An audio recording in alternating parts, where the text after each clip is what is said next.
भाइयों, अगर इस रमजान ईद में सबसे हटके दिखना है तो पैसे और टाइम दोनों वेस्ट मत कीजिए। सीधा चले आओ भावनगर की सबसे वायरल शॉप, जहाँ पे रेट सुन के आपके होश उड़ जाएंगे।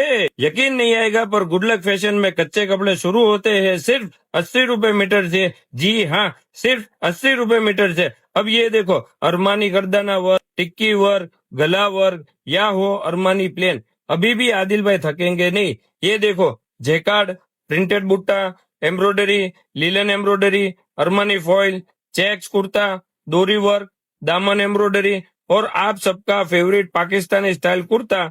इसका काम देखो, एकदम रॉयल। और ऐसा ऐसा कलेक्शन है कि आदिल भाई मार्केट में मचा रहे हैं धूम। ध्यान रखिए, आपको आना है सिर्फ गुड लक फैशन में, इधर उधर कहीं नहीं भटकना। तो देर मत करो, बहुत जल्दी से स्टॉक खत्म हो रहा है। जल्दी आओ और अपना पसंद का रंग चुन लो। वीडियो पसंद आया हो तो लाइक कमेंट शेयर कर देना, और ऐसे वीडियो के लिए फॉलो भी कर लेना।